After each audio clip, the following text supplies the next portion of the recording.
What do you want to say about the president's plans for troops on the ground? As we know, it's been largely an air campaign up until now. It has been, and it will continue to be, and President Trump wisely does not remove options off of the table. I know a lot of politicians like to do that quickly. It's not part of the current plan right now, but the president, again, wisely keeps his options on the table. That was White House Press Secretary Caroline Leavitt yesterday, weighing in on the possibility of sending ground troops to Iran. Want to bring in senior reporter for Bloomberg, Miles Miller. Miles, you've been following this thread very closely over the course of the last few days. And yes, Caroline is right that this is something the president typically likes to do, say that he's leaving everything on the table. But in this instance, there is reporting that he is seriously considering this. And as Paul McCleary from Politico said at the top of the show, if the goal is regime change, it is very difficult to do that with just an air campaign. So talk about what your sources in the White House are telling you about how real this possibility might be.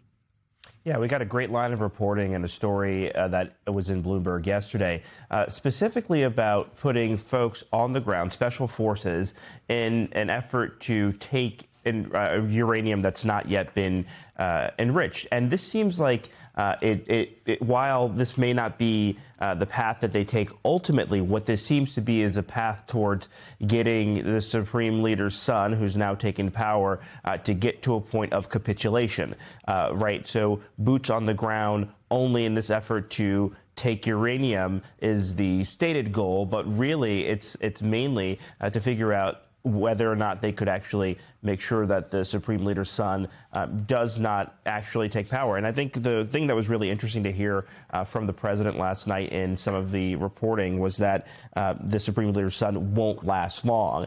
Is that because they expect new strikes on the Supreme Leader's son? Is this because they expect that there'll be a ground fight? It is unclear. But yes, being on Capitol Hill all last week, it was very interesting to hear from Republicans on the Hill not rule out a ground fight, and specifically not to rule it out because they say you shouldn't take anything off the table. That's the party line. You heard it there from Caroline Leavitt. I also do think that it's interesting. Most of those Capitol Hill Republicans, senators specifically, who said, OK, I'm not going to vote on the war powers bill because I don't want to hem in the administration while we're in the midst of whatever this action is. But several of them, including Josh Hawley and others, said, but if ground troops were put down, they would have to come through us for that. Do you get the sense that the administration recognizes that they might face, I think is the key word, more pushback from Republicans on Capitol Hill who have been quite pliant to this point, but that recognizing ground troops would be a new line crossed here? You know, and you know it from having been on the Hill last week. The president has enjoyed some really clear guardrails when it comes to what to do in what they're calling a war, what the folks on the Hill said wasn't a war. But I think what was very clear from Mike Johnson and hearing him talk after he came out of his third classified briefing was that they did not see any appetite for boots on the ground, but that they wouldn't take that ability away from the president. And in fact, they took every step necessary to say, well, the president doesn't actually need to come here. What about when Obama did strikes overseas and all of that? But yes, this boots on the ground really does change that calculation. It remains to be seen if these hardliners will capitulate to the president or if they will stand up to him. But it's pretty much clear that from hearing last week, they didn't seem like they were going to stand up to the president.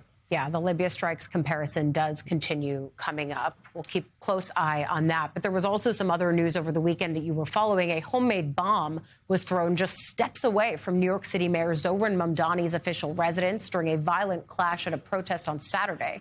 Far-right activists plan to protest against the so-called Islamic takeover of New York City outside of Gracie Mansion.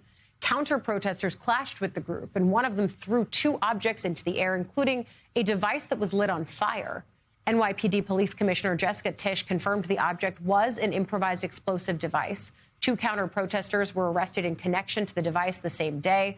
The mayor and his wife were not home at the time. But, Miles, talk about what else investigators found here, and, of course, the fact that this is happening against a backdrop of political violence that has become just all too frequent and is happening across this country. Yeah, it's shocking. These are two young men under the age of 21, came from the suburbs of Philadelphia to this rally.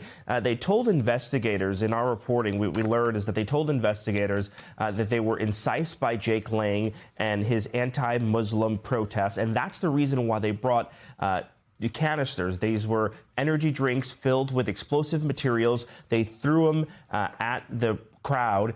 My friend is in the photo that you saw all across television and all in the papers yesterday. One of the chiefs running towards that makeshift bomb, and they both admitted that they had watched ISIS videos before going to that rally. Yesterday, when police went to the car, they found more explosive material inside. They will likely go before a judge in the Southern District today. But this is something that we have not seen in protests in quite some time. But it is an interesting parallel. You have a January 6th protester who was arrested in Jake Lang, who was coming to blows with these two men who sought to cause harm to this anti-Muslim protest. But yes, as you said, political violence has become more prevalent in this country. And as you saw, we're hearing more from the police commissioner about this, and we'll hear more later today. We're going to keep a close eye on those court proceedings. Senior reporter for Bloomberg, Miles Miller, thank you for coming on.